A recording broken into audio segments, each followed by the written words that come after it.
Buon pomeriggio a tutte e a tutti, benvenuti a questo evento e a questo webinar di formazione organizzato da Macmillan Education e da Mondadori Education. Io mi chiamo Laura Cavaleri e mi occupo della redazione dei testi di inglese appunto per Mondadori e Macmillan e vi rinnovo il mio benvenuto. Presentiamo le persone che oggi ci racconteranno di un nuovo educational model, Making Learning and Thinking Visible, e quindi ringrazio Daisy De Giovannini e Cristina Prandi di essere con noi quest'oggi. Eccole qui. Buongiorno Daisy, buongiorno Cristina. Buongiorno. Buongiorno. Daisy e Cristina sono entrambe colleghe di lingua inglese al Liceo Giolitti Gandino di Bra e sono formatrici di lingua inglese.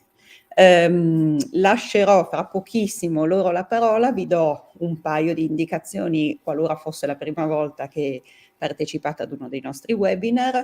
È possibile parlare con noi inserendo le vostre domande alla pagina tuadomanda.it dove dovrete semplicemente indicare il codice di questo evento che è 5757.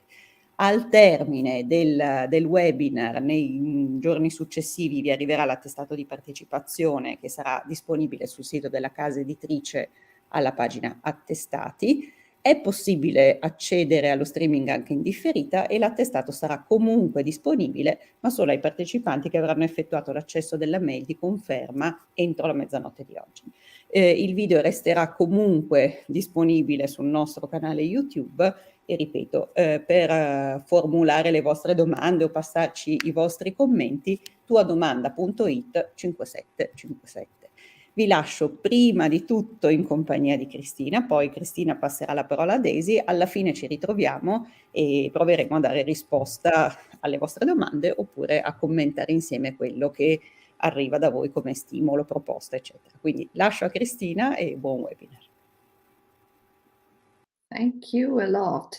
Good morning, everybody. Welcome to our introduction to, as Laura said, a new educational model, MLTV, that is Making Learning and Thinking Visible. Probably the first question that comes to your mind is, do we really need a new educational model? Don't we have enough of them? Well, our answer is yes, we do. Why? Because in our ever-changing world, a world which is so demanding for us, we need to be able to function as parts of increasingly diverse groups. So we need to be able to function as individuals, as parts of groups, as learners, as teachers. Being teachers ourselves, we need to focus more on our learners, on our students in a varied, collaborative, and active way. As learners, because we are all learners in this perspective of lifelong learning, we need to become more open to the unknown and to become globally aware. 4 C's have been identified as fundamental aspects of our teaching and learning process.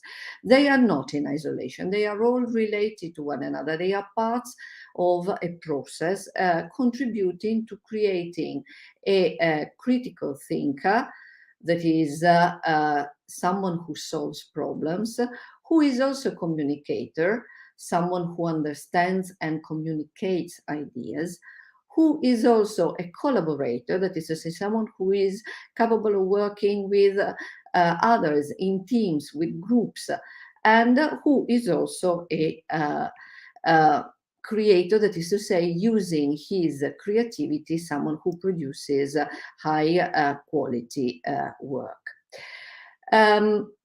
This year is the 50th anniversary of Project Zero. Project Zero was born in the 1970s as a think tank of researchers at Harvard Graduate School of Education.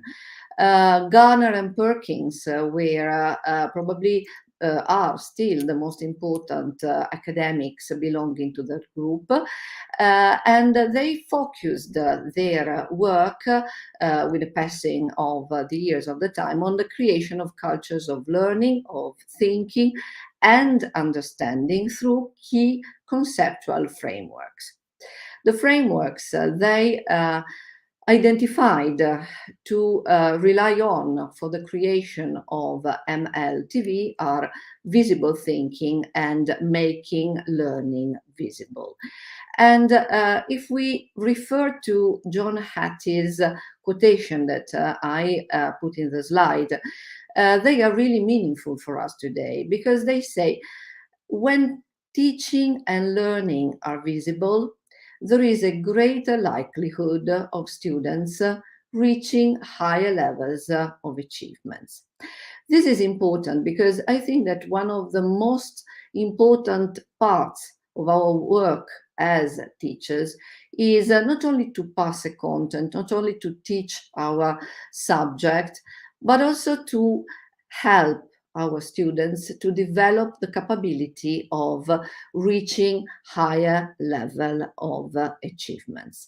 Now, what are visible thinking and making learning visible? As I said before, they are theoretical frameworks.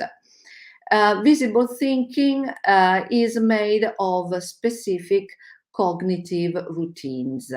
They are called thinking routines. Routines is a sequence of steps which is always the same. So it is easy to to become part of a student's or also an adult's frame of mind.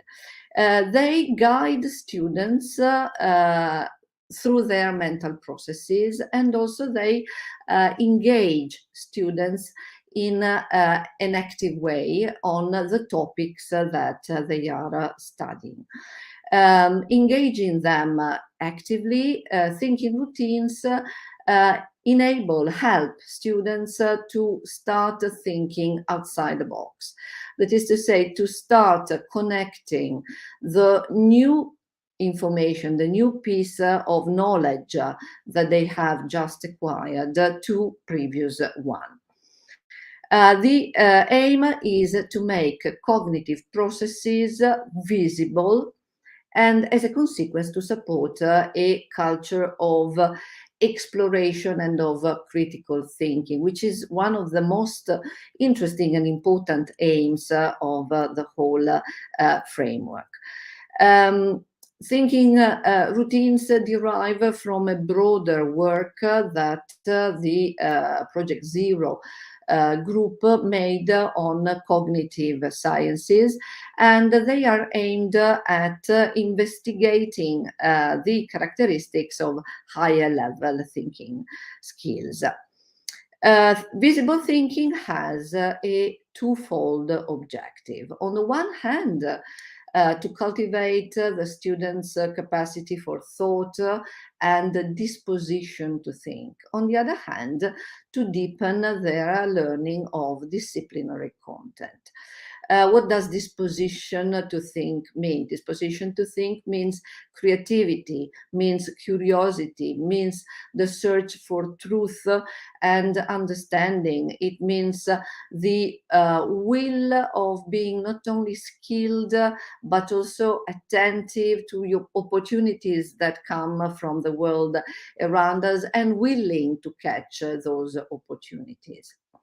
The other framework I mentioned before is making learning visible, which is the other side of the coin, we could say. It is not so different, but it is more concerned about individual and group learning, and about the role of documentation in supporting the development of meaningful learning in groups, in the classroom and at school.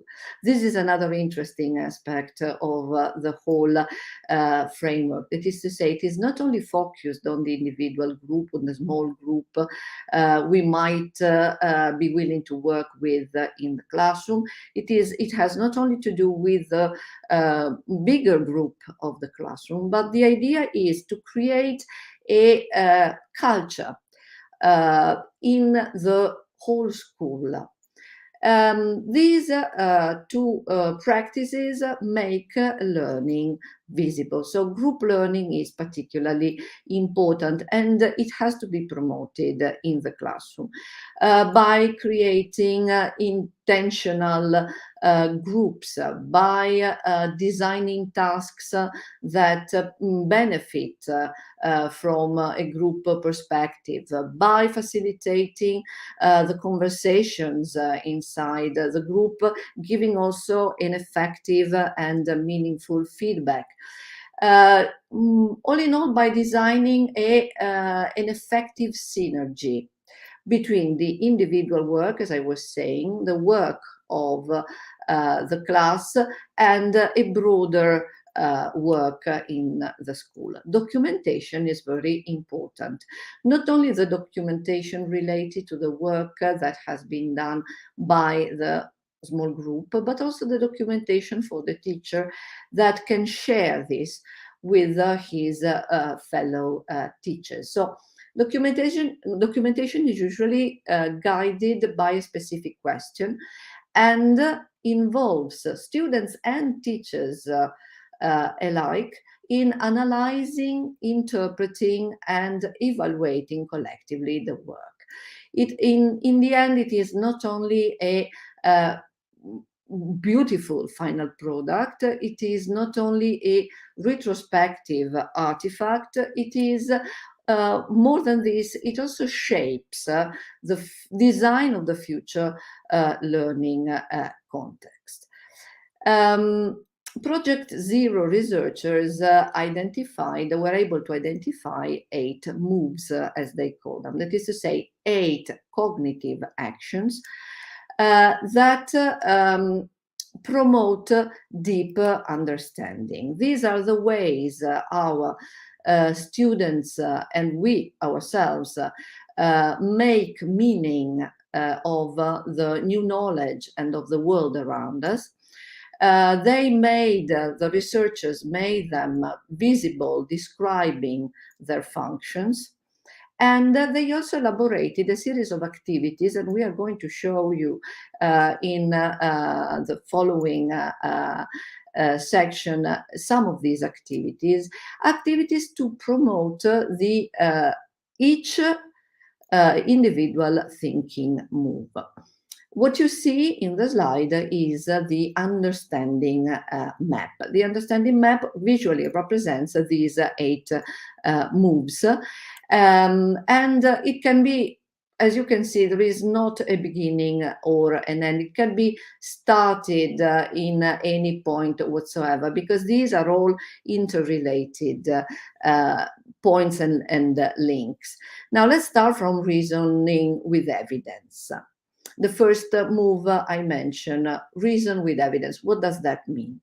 Means being capable of answering the question, why do you think so? How can you support with meaningful evidence what you are saying, what you are maintaining? Very interesting move. The second is making connections. Again, another question. They organized all the understanding map with this series of questions. Making connections means, yes, now you have understood something new. Now you have a new, some new knowledge, which is part of your personal experience. How does this new knowledge fit with what you already know? A third move, uncovering complexity. This means going beyond and beneath the surface of things. This is the new learning you have got. What lies beneath this? What do you think you can find going beyond, going beneath this surface? Capturing the heart and forming conclusions is probably better represented by the question, what is at the core? Not only going beneath, but what's the center? What is at the center of what you have just learned? Building explanations. Again, after you have read a new article, after you have watched a video, after you have looked at a picture, at a photograph. Can you answer the question, what is really going on here? So do not just stop at a first face level, let's say, but try and find the real meaning of what is going on in what you are studying, in what you have just met. Describing what's there. Describing what's there is apparently an easy move. It seems you just have to say what you see, for instance, in a picture, or just summarize what you read in the article. But what do you see and notice means, can you just stop before putting your biases in the description of what you are saying? So can you just be totally focused on what you're saying and detached from your personal opinions? Wondering, what are you curious about here? Again, another very interesting question. We as teachers, I think one of our greatest aims is passing our curiosity and making our students curious themselves. So after I as a teacher have introduced you a new piece of knowledge, what does this piece of knowledge makes you curious about? The last move is considering different viewpoints. That is to say, really trying to see things from another perspective. Answering the question, what's another angle on this? This really helps them think outside the box. It really helps them build that lateral thinking that will make them creative thinkers and valuable citizens. Because if we think to all these moves, they are all related in order to make valuable citizens of the 21st century. Now, I really gave you just a bird's eye view to the theoretical framework because we wanted to explain, giving you a direct experience of these thinking routines, applying them to our everyday teaching practice.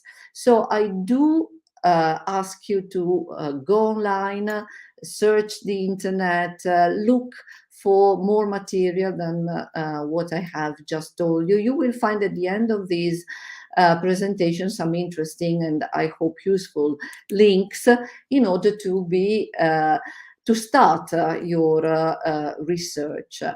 Now I leave you to Daisy, and she will lead you through the first of a series of thinking routines that we have chosen for you. So now, Daisy, it's your turn. Okay, so thank you, Christina. Hello, everyone. I'm Daisy, and I will go through the first thinking routine with you. This is the simplest, but it's really, really important to understand how it works. So as you can see from the title, see, think, wonder. These are the three steps we are taking into consideration to start a thinking routine. By the way, we really would like to focus on the fact that these strategies can be used at every level for every subject, because let's say the sooner we start using thinking routine, the more effective the result, the outcome will be for the students, who will be then more motivated, and it will be more effective critical thinkers. Because thinking routines are a sort of key to solve problems, to face complex situations, to make decisions, and to make connection. So look at this picture on the right. You see again these three words: see, think, wonder. And there are three questions. We will go through the three steps together. analyzing how it works. And then in the end, I will give you 2 different examples of a thinking routine like this one. One done in class, so in face-to-face activity.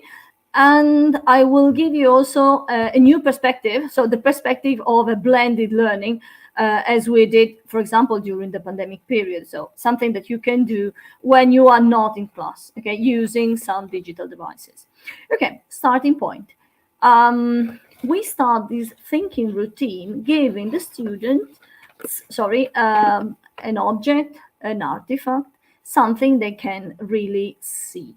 So it is an observation of an object, an image, and a phenomenon to promote careful observations, thoughtful interpretations, and of course, to stimulate curiosity. When can you use a thinking routine like this? It can be at the beginning of a lesson, so the beginning of a new unit to motivate students' interest. It can also be during a unit. It can also be in the end. So you can, let's say, bring to the lesson an interesting object near the end of a unit to encourage students to apply their knowledge and ideas. So basically, you can use this thinking routine every time you think it could be benefited by the students. Okay, next slide is the warm-up phase. The first time you introduced this new methodology in class, you should, let's say, prepare the students. Sometime, maybe the first time, it is a bit time consuming because the students are not aware of the different phases. No problem. The first time could be a bit longer, but then they get used to using it and they will really appreciate it. So the warm-up phase is really interesting. You present the object you want to be, you want the students to describe. It could be a picture, an object, something in a suitable format. Okay, if it is a picture, it should be a color picture. Okay, if it is an object, it should be easy to see from the class. Okay, and then time. You give students time to observe it. It is really important to get the students take their own time. And this is to create motivation. So you present the object, the artifact, the topic, and then you give students time to look without saying anything. Just look at the thing that we are presenting. Of course, as Christina said before, the thinking routines work best when students are in groups. Why? Because in groups they can communicate, collaborate, and it fosters creativity and critical thinking. These are the 4 C's mentioned before. Okay, so collaboration and communication in groups. After the warm-up phase, when we present the object, we go to step 1, the C. There is a question. What do you see?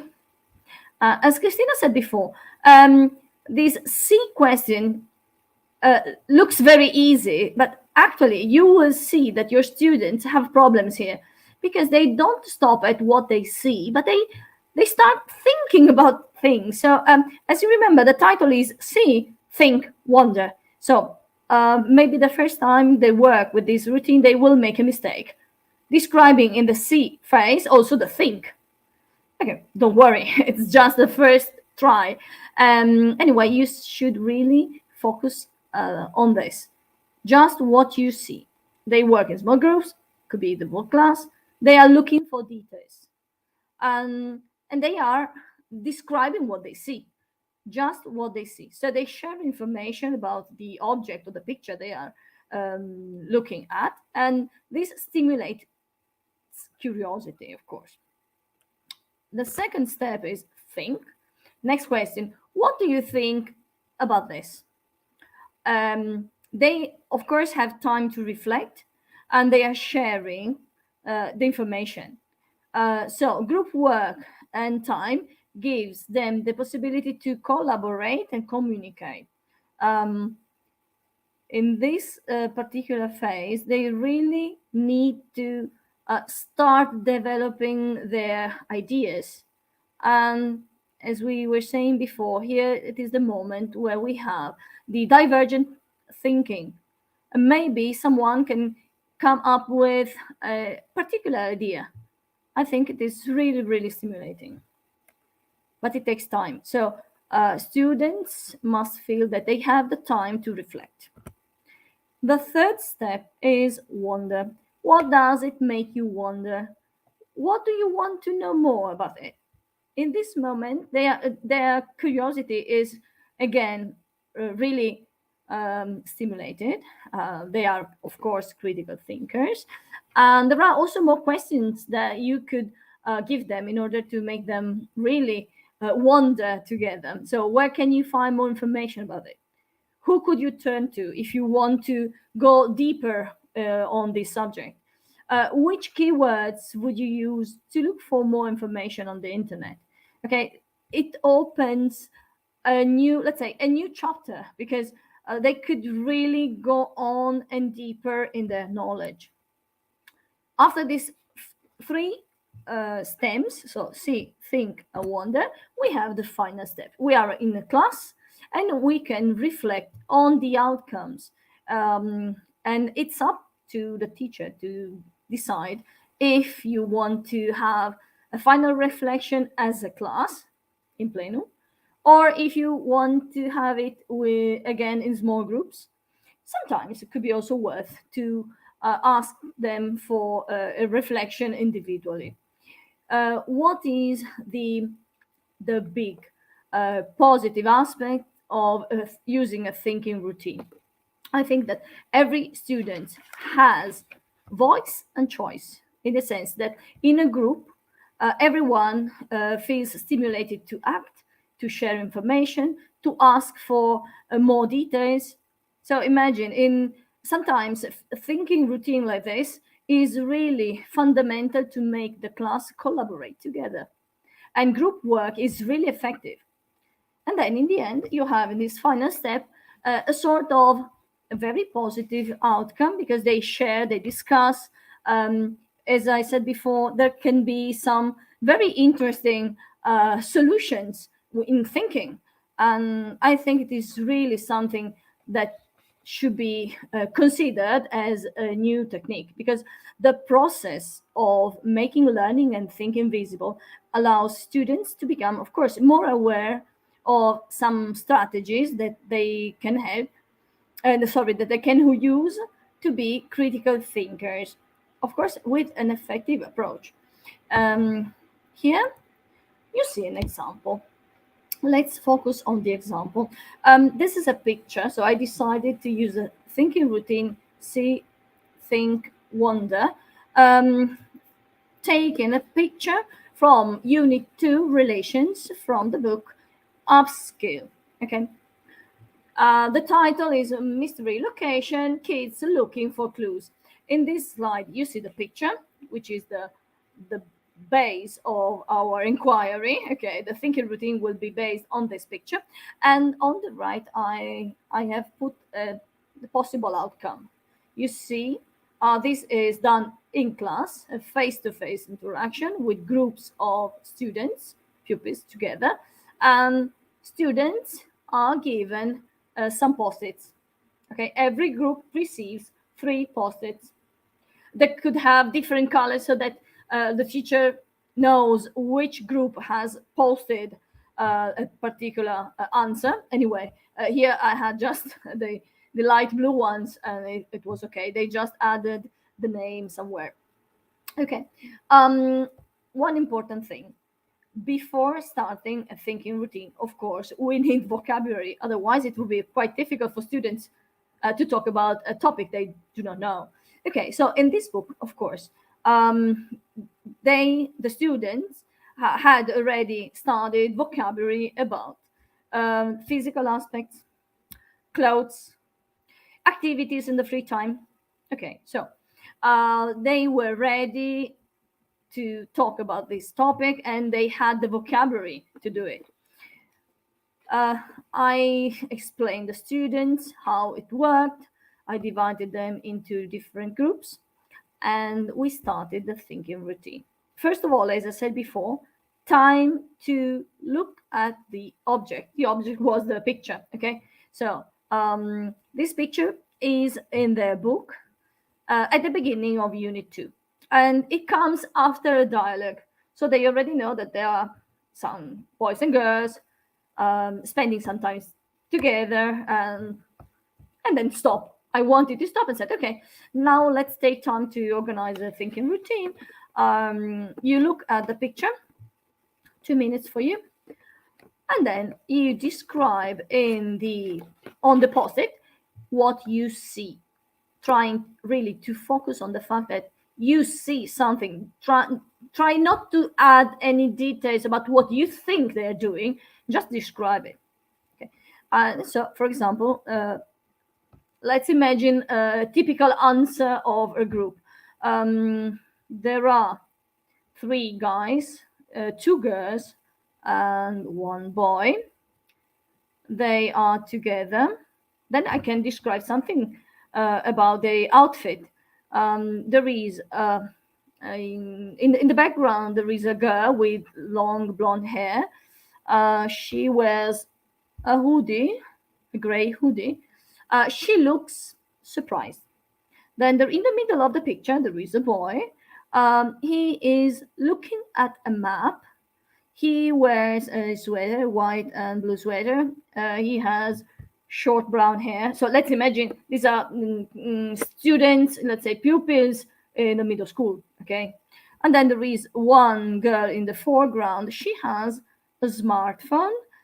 She has black long hair, olive complexion, and she's wearing a sweater, a gray and striped sweater.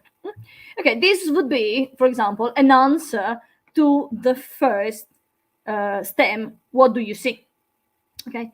Of course, if they started saying, I think they are having fun because probably they're looking for information, you don't know if they are having fun. Okay, so this is what you think. So we should really start asking students to be specific with what they just see. And it is normal for the first time to have some mistakes. And I think that mistakes are important because then they realize what they really want to, what they really need to answer. Okay, so no problem if they make mistakes. It's part of the growth. And then there is thinking. So what do you think about that? And here students can say, I think they are organizing, they are taking part into, let's say, a competition. This is the mystery location. They had to find a place. So the girl in the foreground is helping the boy with the map, looking for details, for clues on Google Maps. And the other girl is really astonished how fast they are finding details. Okay, and this could be an answer. Okay, then wonder. Wonder is, let's say, the third phase. It's quite, it's an upgrade. So what does it make you wonder? Students could say, oh, I wonder if this is an activity they do at school or it is something they organize in the afternoon. I wonder if they do it alone or if there is a teacher helping them. I wonder what kind of prize they can get if they arrive first to the mystery location. So very, very easy answers that really give voice and choice to the students because they can really unleash their curiosity, their fantasy, giving details. Okay, so curiosity is important. Creativity is present. Also critical thinking because they have to think about what a mystery location is, and if they're looking for clues, what they need to do it. So it's really something that can boost their critical thinking. And of course, there is communication, there is collaboration. Maybe someone is more communicative, and maybe someone is more accurate in English language. So someone is writing and someone is collecting ideas. So they are sharing tasks together. And this is very good also for the interaction in the class. the teacher should be able to change groups every time so that everyone is trying to get on, let's say, well with other students in the class. I think it is really motivating. Of course, we need time, but this time is really a quality time in class if the thinking routine is structured in the right way. Let's see a next one. So this is another example of a thinking routine. Again, of course, it is always see, think, wonder, but with a different picture. By the way, if you look at the picture before, look, we had three kids, two girls and one boy, and we can find again these two girls and one boy plus one. Okay, there is another boy with a dog. Okay, so the pictures are of course related. It is the next page, the same unit, so it's always upskill connected to the unit 2 relations. I tried this one with the help of some digital device. In class, we can use Mentimeter or Padlet. In this case, I had an activity with Mentimeter where students do not have to register. Okay, it's free. Of course, it depends if the students can use their own smartphone. If not, if you go to a lab, you can use the computers of the school. So there are always possibilities to use the technology in class. Technology is just an instrument. It is not the goal of the thinking routine, of course. There could also be the possibility to do this in a blended learning activity. If we were, again, at home, we hope not, you can do it also from home. So students can be divided in groups and work together in breakout rooms, for example, if you use Google Meet, and then can answer the questions. You can do it with Padlet, you can do it with Mentimeter. My example here is with Mentimeter, okay? So why is it so useful to use technology? Because, for example, with these two tools, you can have an immediate comprehension check, okay? So if I ask questions, they work in group, and then they can give me the answer, and I can check it in real time. So if I'm at home and they are at home, I'm sure they are working because I see the results. If I am at school, I can see on my screen in real time the answer. So I think it is feasible. Then with Mentimeter, you can also use it for brainstorming, for surveys on discussed topics. But I really would like to show you the outcome. How does it look like when you use Mentimeter for such a routine? Okay, so here I put three numbers, 1, 2, and 3, okay? And I wrote, again, the questions you saw before. So what do you see? Describe the picture. And here we got 5 different answers because I had 5 different groups. The answers, of course, can be perfect, or they can have flaws when students, for example, start telling me in this first question, so this first answer, what they think. And this is wrong, okay? But I will tell my students that probably they have to focus more on the see factor and not the think factor, okay? So the next time we work on the same routine, I am sure, 100% sure, that it will be more attentive on this. And so the knowledge is improving. And this is what we really want, because we say that our students' intelligence and talents can be stimulated and can be improved thanks to this approach, okay? So again, if you look back to the picture, okay, you see 4 guys. These are the answers. Let's imagine one typical answer for the question, what do you see? There are 4 kids, 2 girls and 2 boys. So this group is already detailed, 2 boys and 2 girls. They are talking, okay? And and there is one boy with a dog.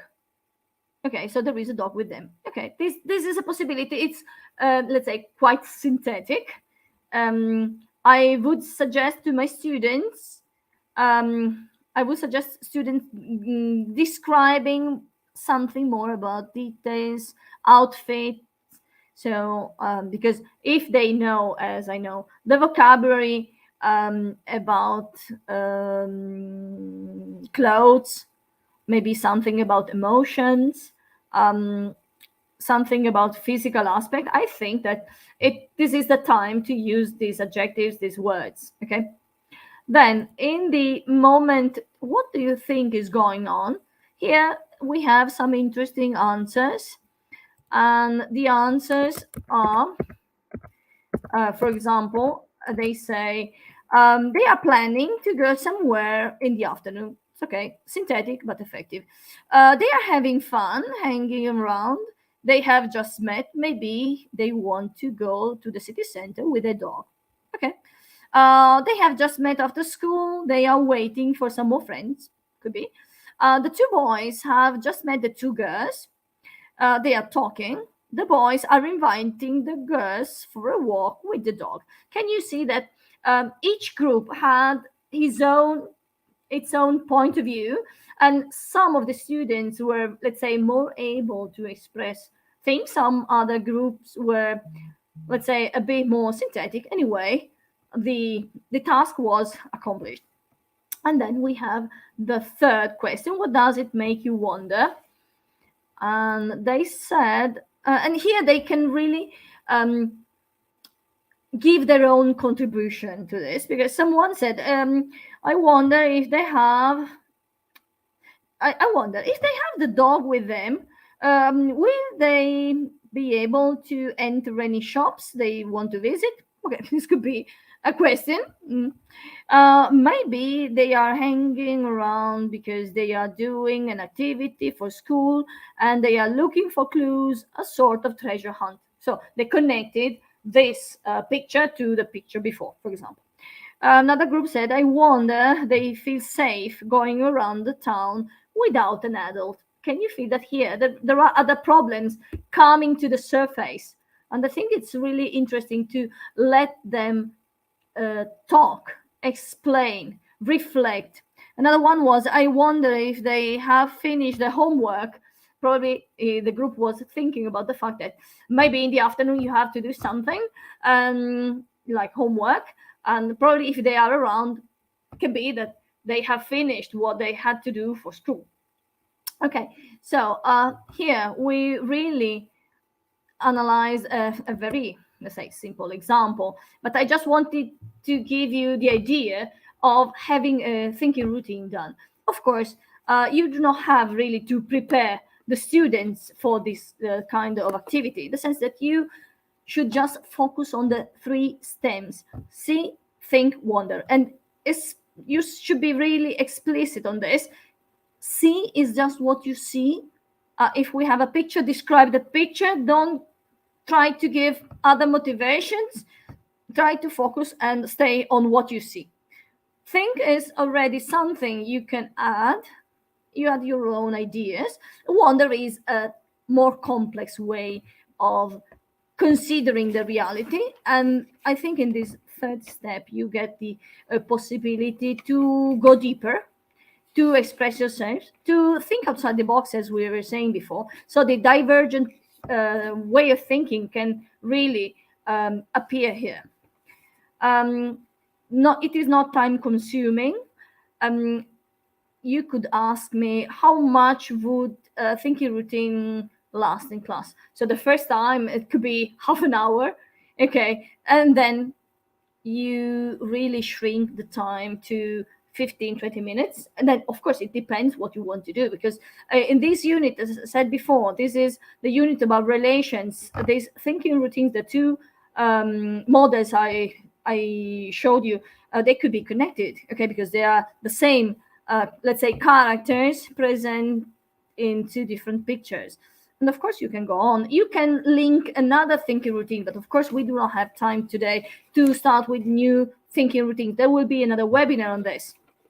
where you can see that starting from this thinking routine, which is the easiest, I would say, you can really add perspectives, points of view, reflections. But the thing that really, really is, I'd say, fundamental here is the way you use the final step, the reflection. Okay, a reflection as a class. You have the whole class talking to you, giving details. It's really, really effective to have the class collaborate and communicate. Of course, you can ask small groups to discuss. Maybe sometimes you need to have one individual student telling you something, but everyone will take part in this. And I think this is a win-win strategy, because you have your students talking, enjoying themselves, and you as a teacher, you get your student, you see your students grow because they are motivated, they are engaged, and in the end they will be empowered to do something that is not just what you want them to do, but it is the reflection on what they really want to know. So they are doing something for themselves, and I think this is the goal for our teaching. So I think this was my last slide. Of course, if you, as Christina mentioned before, after the final slide, you have a reference to a bibliography, and here there is a book written by Indire, okay, MLTV, Rendere visibili pensiero e apprendimento.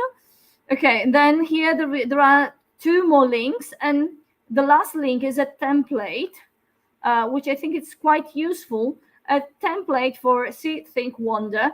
Instead of having like this, a paper with post-its, you can print the template and use it in your class. So I think it is something really effective. Okay, so I really thank you very much for your attention, and we are ready to answer questions if needed. Okay.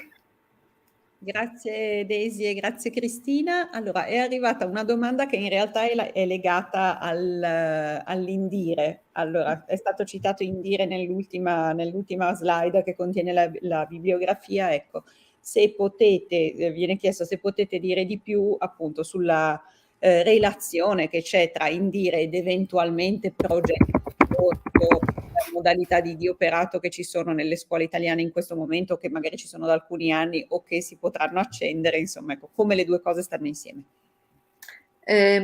Do you want an English answer or an Italian? Okay, va bene. Allora, Indire lavora, devo dire che i Harvard, Gardner e Perkins hanno scelto a livello mondiale l'Italia come partner per sperimentare questo modello educativo nuovo, e questo secondo me è una gran cosa, perché effettivamente dimostra il fatto che in Italia siamo sensibili a queste innovazioni. Se non sbaglio, in Italia è dal 2017 che l'Indire collabora con Harvard. Sono partiti inizialmente a livello proprio così di formazione generale, poi hanno creato, come fa di solito Indire in queste situazioni, una rete di scuole. Quindi se andate sulla pagina di Indire, trovate il riferimento a MLTV, e questo riferimento vi porta direttamente alla sezione dove c'è un sacco di materiale. C'è materiale in italiano, c'è materiale in inglese, ci sono i link alla pagina di Harvard, dove trovate poi diciamo, la base, il framework dal punto di vista proprio teorico, come l'hanno pensato Howard, Gardner e Perkins. anche sia attraverso la pagina di Indire che principalmente attraverso il sito di Harvard. Invito veramente tutti ad andare a vedere una sezione che si chiama Toolbox, perché quello che ha appena presentato Daisy lo troverete ulteriormente arricchito anche da altri esempi. Ci sono anche agganci. La cosa molto interessante è che Indire è partita in Italia su una certa strada, diciamo principalmente le scuole superiori, così per capirci. Però in realtà in America sono partiti già dall'asilo. Per cui See, Think, Wonder è una routine che si può fare alla materna, si può fare alle elementari, si può fare alla scuola secondaria di primo grado, si può fare alla scuola secondaria di secondo grado, in realtà si potrebbe fare anche all'università. E quindi l'obiettivo è effettivamente quello lì.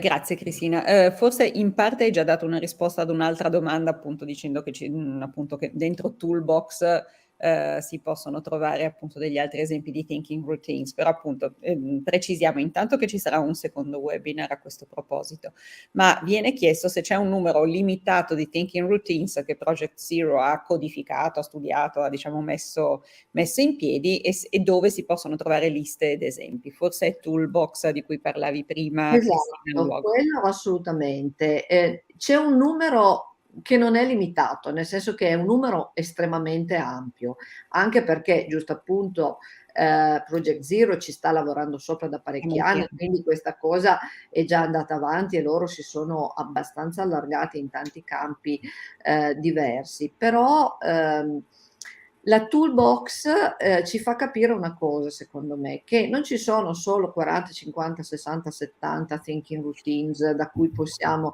attingere, ma che in realtà capendo il meccanismo. Cioè capendo il fatto che spiegava prima Daisy, cioè che ci sono degli steps, che questi steps hanno una sequenza, non dico codificata, ma logica.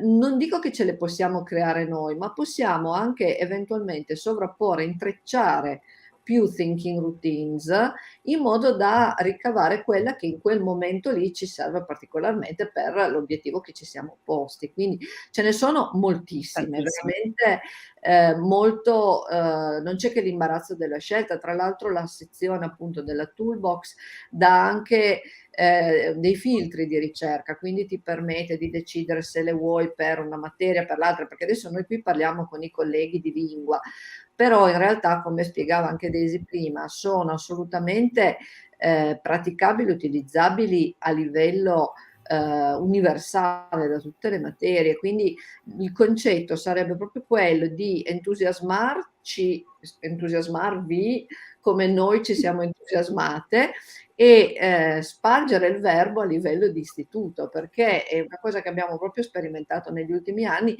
Quanto più tu coinvolgi i colleghi del consiglio di classe, tanto più efficace sarà l'azione, perché a quel punto lì loro vedranno, i ragazzi vedranno che li si aiuta a ragionare tutti più o meno nello stesso modo, quindi chiaramente l'effetto finale sarà amplificato.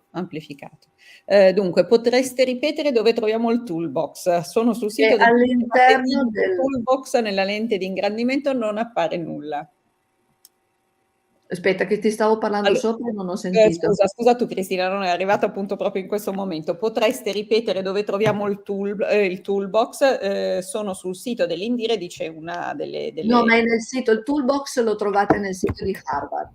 Nel sito di Harvard. Allora facciamo così, Quindi credo che il sito di Harvard, Project Zero, MLTV e Toolbox ci arrivate di sicuro. D'accordo. Possiamo fare una cosa, Cristina e Desi, qualora non ci sia già addirittura, magari mettiamo questo link specifico che porta al toolbox tra magari i riferimenti sitografici e bibliografici. Guarda, Desi ve l'ha già messo, in qualche modo lo recupererete prestissimo. D'accordo, quindi nel caso lo aggiungiamo poi noi appunto alle indicazioni. Il materiale del bibliografico. Okay. Proviamo a vedere se riesco a farlo direttamente io. No, non lo faccio, però può darsi che adesso riusciamo a farvelo avere direttamente in chat, se no lo inseriamo nel finale delle slide di Daisy e di Cristina. Un'ultima domanda: quando ritenete sia più utile introdurre una thinking routine a inizio unità, per esempio, per lavorare per esempio sullo speaking? Pensate che sia utile anche per allenare alle certificazioni? Forse fanno riferimento segnatamente appunto al commento di un'immagine. Oppure ecco, se c'è un momento particolare della lezione o magari un modo per iniziare a lavorare su thinking routines che in qualche modo, per vostra esperienza, aggancia gli studenti. Lascio poi la parola a Daisy, però appunto una cosa che a me ha colpito molto positivamente è il fatto che appunto è una routine e quindi appunto certe volte aspetti di routine nella gestione della classe sono cosa utile, perché appunto sono segnali di riconoscibilità rispetto a quello che si chiede agli studenti, ma fa di loro degli effective critical thinkers. Secondo me qui c'è tanto valore, anche perché quello che si desume o si deduce dalle vostre parole è che la richiesta che si fa agli studenti sembra essere appunto affrontabile, è scalettata e quindi si dà loro, diciamo, la possibilità di pian piano muoversi in un'area che diventa sempre più riconosciuta, riconoscibile, e che, ultima cosa che mi è piaciuta molto, prevede, non so se sempre, ma rispetto agli esempi che ho visto e che ho sentito, prevede un po' la libertà del togliere gli studenti dalla necessità della risposta corretta. Certo.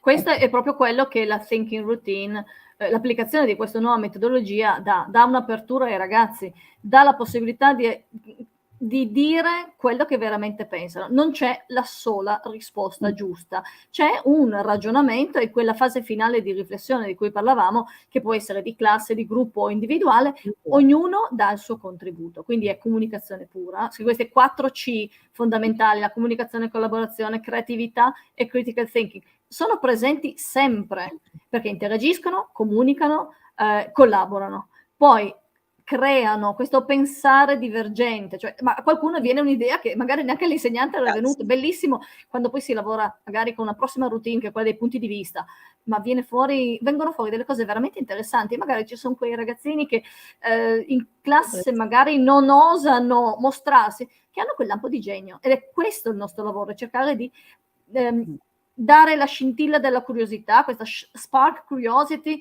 and unleash genius, dare il via a questo genio. E questi ragazzini sicuramente si trovano, vedono che riescono a fare, quindi si passa dal semplice engagement, che è già qualcosa, che vuol dire i ragazzi partecipano a quello che noi vogliamo che loro facciano, andiamo verso quello che è il nostro goal, che è l'empowerment, cioè renderli consapevoli che lo studio della lingua inglese, l'utilizzo della lingua nella comunicazione è qualcosa per loro, per il loro futuro, che non è il semplice rispondere alla domanda in modo corretto, ma è far funzionare il cervello, ragionare con la propria testa e dare un contributo condivisibile. Tra l'altro volevo dire che ho messo in chat di YouTube il link. È arrivato e lo vedono adesso anche loro, perché lo perfetto. abbiamo pubblicato, quindi ce l'hanno. Grazie Daisy. E quindi appunto un'altra cosa che citava qualcuna, non ricordo più chi, appunto, è every student has voice and choice, che secondo me è una bellissima, è proprio una bella sinergia. Ultima domanda, perché continuano ad arrivarne. Vi si chiede se si possono usare le thinking routines per approfondire anche la grammatica o come agganciare anche un discorso di riflessione grammaticale mentre si lavora su una thinking routine.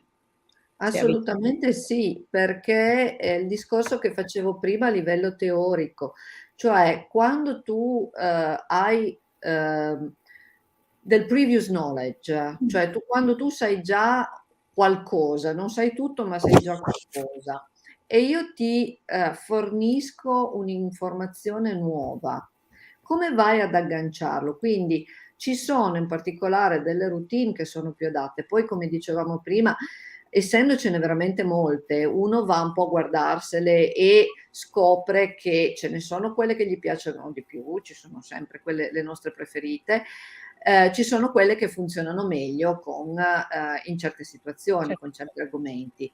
Quindi è assolutamente possibile lavorare anche a livello grammaticale, quindi fornire magari la regola. Chiaro, non sarà magari la cosa difficilissima, sarà quella regola giusto di complemento a qualcosa che loro magari conoscono già, però proprio farli arrivare alla conclusione da soli. In fondo, diciamocelo sinceramente, molti di noi, credo quasi la totalità di noi, lavorava già in questa maniera, facendo questo tipo di domande.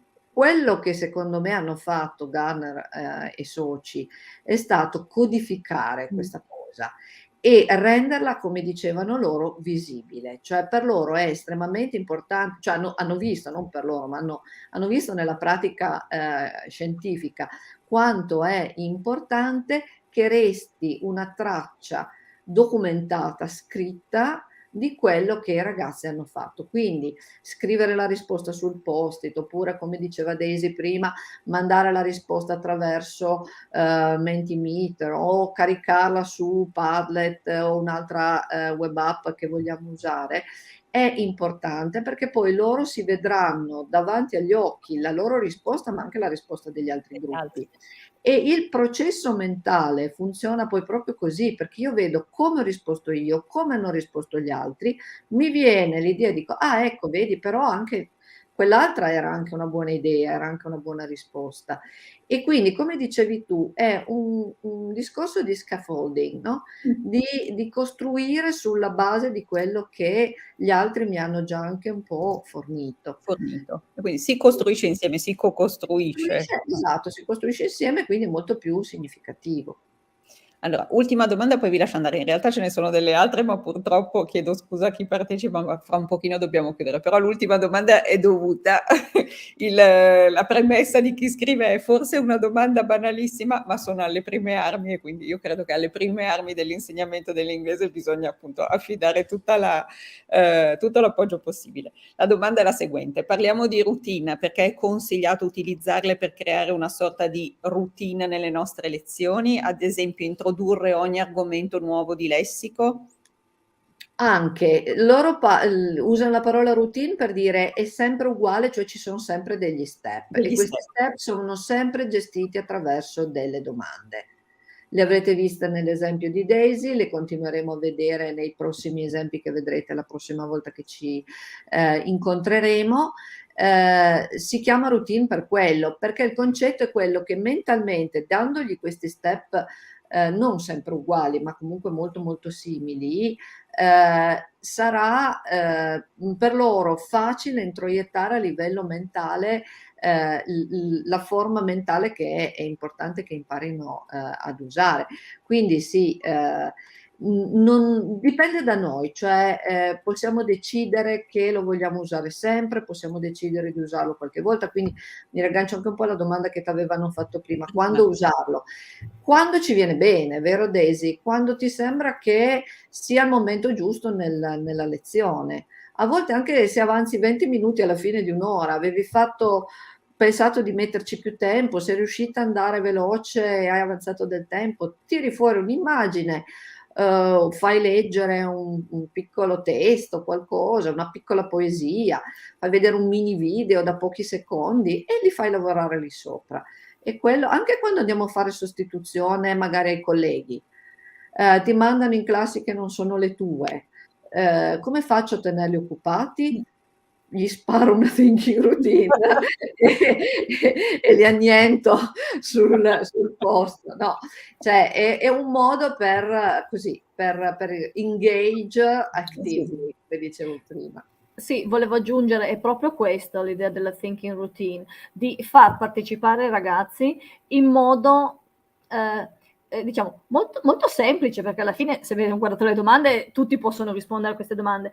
Bisogna avere un po' il polso della classe. Quando utilizzarle? Se vedo che dopo che ho fatto dell'attività sono un po' stanchi, magari non potrei andare avanti a spiegare magari un argomento impegnativo, lo faccio lo stesso, ma gli faccio la thinking routine. Loro sono convinti di giocare, perché c'è il lavoro di gruppo, ci si mette assieme, si discute in inglese, ma comunque si discute in gruppetto, l'insegnante è, come dire, presente, controlla, monitora la situazione, ma diciamo non va a correggere singolarmente il gruppo in queste fasi. Poi ovviamente nella restituzione finale, certo che l'insegnante controlla e dà dei consigli, però è proprio un momento di crescita anche di rapporto tra l'insegnante e la classe, perché la thinking routine viene percepita come un momento, diciamo, non strutturato, cosa che non è, di lezione, cioè non è la solita lezione, prendete il libro, aprite, facciamo l'esercizio. È lo stesso un esercizio, ma è più piacevole, più appealing. E quando capiscono come funziona la thinking routine, poi ti chiedono: facciamo una thinking routine? Sì, dai, facciamo una thinking routine. E tu ottieni tantissimo da questi ragazzi e loro crescono senza, diciamo, sentire il peso della lezione tradizionale. Quindi secondo me è molto molto utile sotto vari punti di vista. Allora, approfondiremo ancora questo discorso, lo portiamo avanti con altri esempi in un secondo webinar che è a calendario il 25 di ottobre, sempre con Daisy e con Cristina. Speriamo di ritrovarvi in quelle occasioni. Intanto potete andare a sbirciare su Project Zero, su Indire e simpatizzare un po' con le thinking routines proposte nella toolbox o pensare un pochino alle vostre applicazioni possibili in classe. Per chi chiede sulla chat di YouTube, la registrazione resta a disposizione, quindi il webinar è a disposizione sul nostro canale YouTube, potete vederlo tutte le volte che avete magari necessità o curiosità di andare a riprendere un aspetto.